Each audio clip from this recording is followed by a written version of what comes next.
Dejarlo todo, irse tan solo con lo puesto, echar candado para que no se entren y al regreso encontrarlo todo, porque se tiene la esperanza de volver. Aquí no escogieron los negros, vamos a desplazar a los negros o vamos a desplazar a los que tienen tal defecto físico. No, cuando llegó la violencia, llegó afectando a todo mundo. Y todos los seres humanos, y hablo de Urabá, y en Urabá todos sufrimos. Dejaron sus casas, dejaron parte de su historia. Esta es la voz de Menderson Mosquera Quinto, un líder social que hace parte de los millones de víctimas que han sufrido el desplazamiento forzado en Colombia. Tiempo de restaurar, una serie de la Jurisdicción Especial para la Paz, con el apoyo de la Unión Europea y la producción de Javeriana Estéreo. Hoy presentamos lo que fue quedando atrás. Y pues allá circundaban actores como en esa época la guerrilla FARC-EP. Estas personas pues en medio de sus actuares desafortunadamente la intimidación, el miedo, enfrentamientos en la región ocasionaron mucho desplazamiento masivo y desplazamientos individuales. Yo sufrí el desplazamiento forzado y pues bueno, eso me desestabilizó muchísimo en esa época. Estamos hablando de 2008, tanto que pues bueno, implica trasladarse a otros municipios, a otra zona distinta en donde uno normalmente llevaba su vida, trabajaba, tenía un proyecto de vida y se estaba como formando en otros aspectos. Allá normalmente yo realizaba actividades comunitarias en la vereda, eso es una vereda. Y bueno, pues todo se frenó.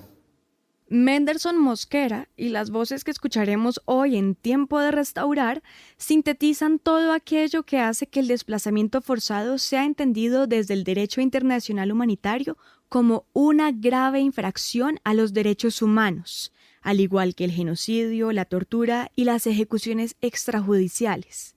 Estos crímenes son dirigidos contra la población de manera sistemática y la obligan a salir de casa por la voluntad de otros porque hay persecución, a huir para que no lo maten a uno y no le destruyan su vida del todo, a buscar refugio en lugares que muchas veces son desconocidos, que son hostiles y que no ofrecen mayores oportunidades, a entrar en una marea de infinita incertidumbre. ¿Cuándo será el regreso? La Jurisdicción Especial para la Paz reconoce los impactos del desplazamiento forzado.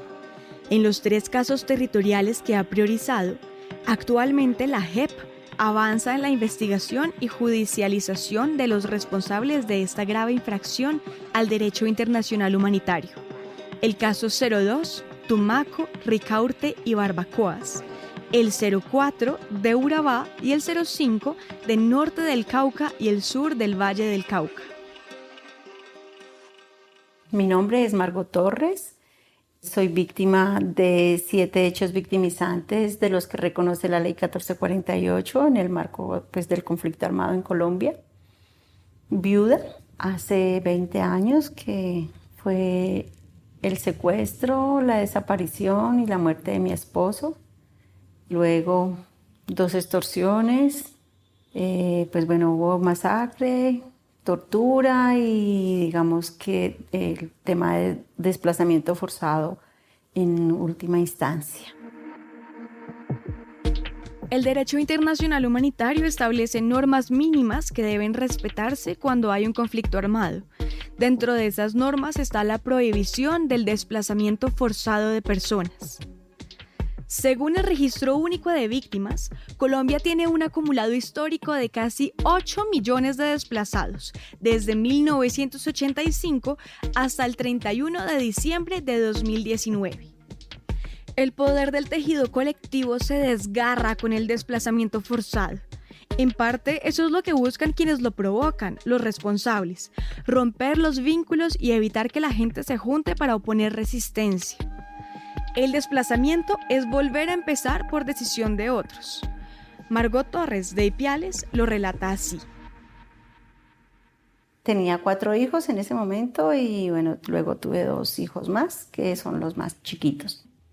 Pero bueno, a empezar acá de cero y es complicado, ¿no? Porque pues uno no conoce, donde como víctima de desplazamiento forzado siempre hay el señalamiento, la estigmatización de que los desplazados todos tienen, todos le dan, y eso es una gran mentira. Y aparte pues apenas llegaba, no tenía absolutamente nada, entonces bastante complicado. Llegar a la ciudad es otra historia. El humo, la rapidez y la falta de empatía de quienes no sabemos, no entendemos o estamos como anestesiados. Por las penurias que viven, las personas desplazadas deben ser protegidas por el Estado y recibir asistencia. Las instituciones tienen la obligación de brindar asistencia humanitaria. El acuerdo de paz reconoce la dimensión que ha tenido el desplazamiento en Colombia. El Estado ha procurado avanzar en la construcción de leyes y estrategias para aliviar la situación de las personas que se encuentran en esta condición. Volvamos con Margot Torres. Entonces, soy víctima de paramilitarismo en Colombia, reconocida en una versión libre por los paramilitares y pues bueno, llegué a Popayán en enero del 2007 y creo que desde el momento en que llego a Popayán y cuando se presentan múltiples victimizaciones y revictimizaciones, en ese tiempo pues no conocía nada acerca de la normatividad y tampoco había una normatividad, solamente estaba la 387 y otra normatividad, pero no había un reconocimiento, el cual pues sucedió ya como en el 2010 con la ley 1448. Y bueno, pues llegar aquí a una ciudad donde te revictimizan, donde no hay, digamos, unas garantías para empezar de nuevo, para empezar con tus hijos. Menderson Mosquera, como algunas víctimas del desplazamiento, ha encontrado en la organización la mejor manera de dar salida a sus incertidumbres. Soy coordinador de la Mesa Departamental de Víctimas de Antioquia. Y Menderson Mosquera, ¿por qué ingresa a la Mesa de Víctimas? Porque pues, es víctima del conflicto armado. Y pues esto con ocasión a lo que me sucedió en el Urabá antioqueño, la vereda La Victoria, corresponde al corregimiento de San José de Apartadó.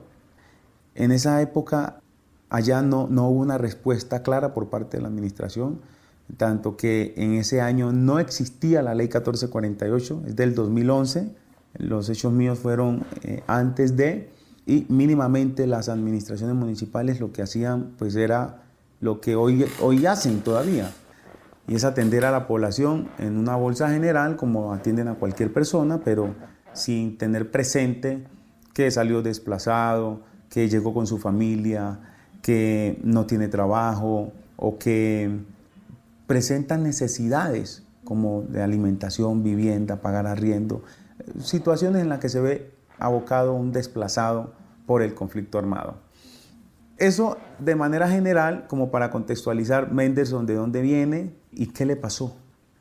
Cuando llego a la Mesa de Víctimas de Antioquia, emprendo una lucha y es poder mirar cómo no solamente atiende el municipio de Venecia donde yo llegué, sino en otros municipios de Antioquia. ¿Eso qué implicó? Pues hacer consultas, diagnósticos, preguntas en los municipios a través de solicitudes escritas desde la Mesa Departamental, a la Gobernación de Antioquia, a la Defensoría del Pueblo, a la Unidad para las Víctimas, preguntando de qué forma se estaba implementando la atención a las víctimas. Yo soy de Chimá, Córdoba. Es un territorio indígena. Es territorio indígena, ahí está Tuchín, San Andrés, Purísima, Lorica, lo bordea la Ciénega Grande de Córdoba, pero mi trabajo estaba en el Alto Sinú. Trabajaba con la población del Alto Sinú, los indígenas, pero también con el Bajo Sinú, que son los zenúes que están ahí en todo ese territorio. La gente fue obligada a desplazarse y pues por supuesto los líderes y que estábamos con ellos, acompañamos ese proceso de ellos de desplazamiento en Córdoba, en Montería, en la capital, y logramos un poco recuperar unas tierras que eran muy costosas, valiosas para los grandes, diríamos, terratenientes, pero también de la clase política alta en Córdoba, ¿no? Y ahí fuimos hostigados, asesinaron a muchos de mis compañeros. Finalmente logramos negociar esas tierras por otras y dejamos la gente asentada ya con un proceso de vivienda digna. Pues eso no gustó y los que quedamos ahí como líderes y lideresas fuimos obligados a salir. Ella es Rosario Montoya. Tras su salida de Montería tuvo que irse a Barranquilla y más adelante tuvo que salir del país. Su activismo político, por el cual fue perseguida y desplazada, le dio herramientas para generar nuevos procesos organizativos.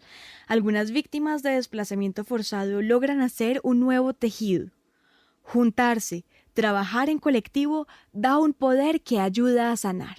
Pues Córdoba, yo no sé si ustedes saben, fue un departamento donde se movían muchos grupos, actores políticos, pero también actores armados. Desde el Urabá hasta el Bajo Sinú había una confrontación armada muy dura. Y en medio de eso pues estaba la pelea por la tierra, ¿no? Tanto indígenas como campesinos. Y hacerlo ahí era un reto enorme. Pues uno no medía como las dimensiones de esa lucha. Yo creo que no lo medíamos nosotros como políticos, teníamos como un panorama, ¿cierto? Y los actores también lo tenían, pero no había como esa dimensión de un desarrollo incisivo de la guerra, hasta cuando pues entra un poco más el tema del paramilitarismo, ¿no? Eso hace que eso se desborde completamente, porque la lucha de poderes antes era como, pues, diríamos lo normal que se da en una lucha de clases, ¿sí? Era como lo normal, la contestación política, el ataque político, pero luego eso se desfiguró completamente. Entonces ahí sí fue como el terror completo que se han podido leer, que todo lo que ha pasado en Córdoba fue terrible. Y se perdieron muchas vidas de líderes y dirigentes políticos valiosísimos. Pues ya ahí no había manera de regresar, sino echar hacia adelante. Y bueno, la vida comenzó ahí como a cambiarle a uno, ¿no? Y a vivir lo que vive un desplazado en una ciudad como Cartagena y en una ciudad como Barranquilla. Entonces me quedé en Barranquilla y logramos hacer una gran, diríamos, fundación en donde todos los desplazados iban llegando. Y a diseñar política pública con los gobiernos locales y departamentales para la población víctima de desplazamiento, pero también de los otros hechos victimizantes. Estamos en Tiempo de Restaurar, una serie de la Jurisdicción Especial para la Paz con el apoyo de la Unión Europea y la producción de Javeriana Estéreo.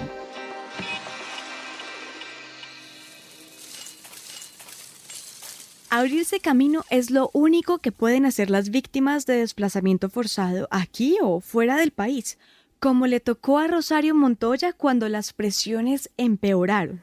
Le ofrecen a uno quedarse, pero no, es muy duro. Y me volví nuevamente, y cuando volví aquí, entonces comenzamos a organizar el movimiento de víctimas de crímenes de Estado y hacer incidencia también fuerte. La JEP reconoce lo mucho que han perdido las víctimas de desplazamiento forzado, seres queridos, tierras, formas de sustento y de vida. La JEP trabaja para que no se repita la guerra, y para que la gente viva en un país transformado. Y nos trazamos una meta y fue porque aquí ya nace entonces el acuerdo de paz, aquí ya nace lo que es ese diálogo entre el gobierno y las FARC, que nosotros pues lo entendimos, que se crea un sistema integral, entendimos que las víctimas tenemos unos derechos, se describen en el acuerdo como la centralidad, aunque es un poco utópico, así lo observamos. Nos trazamos varias metas. Entonces la participación de las víctimas frente al acuerdo de paz no debe ser solamente política, sino ayudar a reconstruir la historia, ayudar a esclarecer esos hechos con nuestros relatos, con nuestras experiencias, con nuestras historias, contando las masacres que se presentaron en territorios que aún no se han documentado, documentando casos, y eso nos conllevó a trazarnos una meta, y vamos a aportarle al sistema integral, es decir, a la verdad, a través de la presentación de informes. Cuando Menderson Mosquera menciona unos informes que elaboran las organizaciones, nos va llevando por un camino clave: la entrega de información a instancias del Sistema Integral para la Paz, del cual hacen parte instituciones como la Comisión de la Verdad, la Unidad de Búsqueda de Personas Desaparecidas y, naturalmente, la Jurisdicción Especial para la Paz, la JEP. Y la JEP estudia esos informes y, por supuesto, con base en ellos pueden pasar muchas cosas. Pueden ser llamados presuntos responsables, hay contrastación de hechos. Los informes que recibe la Jurisdicción Especial para la Paz son estudiados con mucho cuidado. En la Ley 1957 de 2019 se especifica lo que tiene que hacer: recibirlos, estudiarlos, contrastarlos y tomar las acciones que sean necesarias. La JEP ha recibido 366 informes. Rosario Montoya relata cómo el informe presentado por su organización, el Movimiento Nacional de Víctimas de Crímenes de Estado, ha empezado a tener importantes repercusiones y avances en un caso relacionado con desapariciones y desplazamiento forzado. Con mi organización teníamos un proceso de retorno en San Onofre, Sucre. Logramos que se reconociera a unos campesinos de la finca La Alemania. En ese caso ahí, eso se dio una lucha duro, porque ahí también hubo desaparición forzada, encontramos fosas comunes en la finca, entonces fue como todo, reunir todo eso, documentar todo eso, pero además cómo unir todo eso con lo que habían hecho el paramilitarismo en San Onofre con la finca El Palmar. Entonces ahí fuimos como imaginándonos, documentando los casos y le presentamos eso a la JEP, que fue muy bonito. Presentamos a la JEP unas medidas cautelares para los cementerios de San Onofre, para preservar como en la finca de El Palmar, poder mirar ahí las fosas que habían ahí, en donde se desaparecían los chicos que entraban, y poder mirar también en la finca La Alemania qué había pasado con los cadáveres que había sacado la fiscalía de allí, pero también porque habían asesinados a unos miembros de la CIGI y los habían dejado en finca La Alemania, los desaparecieron y los dejaron allá, y la fosa donde la metieron pues se desapareció cuando comenzaron a buscar a los desaparecidos. Entonces todo ese engranaje lo logramos hacer muy bueno, excelente, dio resultados buenísimos. Hubo medidas cautelares para San Onofre, sanciones para los alcaldes. En este momento se está construyendo un museo allí en la finca El Palmar, y la gente va a tener la oportunidad de rescatar a algunos de sus seres queridos, ¿sí me entienden? Los huesitos, lo que sea, pero van a tener la oportunidad. Eso lo logramos a través de unos talleres de formación allá que la JEP los asumió, En Cartagena tuvimos que sacarlos de Sucre por problemas de seguridad y los trasladamos a Cartagena. La JEP asumió todo el traslado, hoteles con la gente se integró, se empoderó frente al delito de desaparición forzada, hoy lo entienden perfectamente, saben que hay otra gente buscando sus seres queridos también. Fue una experiencia maravillosa y al final hicimos una audiencia y la audiencia fue fuerte, de cuestionamiento duro frente al Estado, pero muy lindo, muy bueno. En estos relatos escuchamos hablar de desplazamientos provocados por hechos victimizantes que vienen de distintos actores armados y de cómo esto transformó la vida de la gente. Y la JEP está ahí para investigar, juzgar y sancionar a los responsables de estos graves hechos, dignificar a las víctimas y restaurar el daño para que estos delitos nunca se vuelvan a repetir. Con la Jurisdicción Especial de Paz, con el Acuerdo de Paz, estamos hablando de un proceso transformador. Estamos hablando de la construcción de un tejido social. Estamos hablando de buscar sanar el dolor de una víctima que sufrió unos daños en el marco del conflicto armado. Lo que no ha pasado en el sistema ordinario. El sistema ordinario lo tiene acción-reacción, acción-sanción. Y entonces creen que la cárcel es la que va a generar que el victimario cambie o no vuelva a actuar de esa forma. Está comprobado que la cárcel, si bien es cierto, es un castigo y bueno, limita a que esa persona continúe exponiendo en peligro a los demás, también es cierto que muchos han estado en las cárceles, salen y continúan delinquiendo y continúan con actitudes ilícitas, con conductas ilícitas. La JEP, la justicia transicional, tiene esa diferencia, que aquí no es solamente una prisión o un centro de reclusión en un establecimiento penitenciario, sino que aquí es cuente, diga, hable, explíquenos por qué lo hizo, cuáles fueron los motivos que lo conllevó a actuar de determinada forma. ¿Quién fue su superior que estaba indicando eso o qué tipo de circunstancias lo conllevaron a cometer ese tipo de delitos? Pero cuando a uno le hablan así, ya se entiende de otra forma el proceso. Hay otra concepción, indiscutiblemente. Y eso se llama restaurar. Y eso se llama transformar. Acá inclusive nos ha tocado presenciar compañeros, víctimas y compañeras, ver cómo el responsable se quiebra, se quebranta, arrepentido o arrepentida del daño que ocasionó. Por eso creemos en el acuerdo de paz, por eso defendemos el acuerdo de paz, por eso lo llevamos a cualquier parte en donde nosotros presenciemos. Por eso Mendelsohn continúa impulsando la presentación del informe de desplazamiento forzado. Así, las víctimas alzan su voz y son escuchadas para lograr verdad, reparación y no repetición.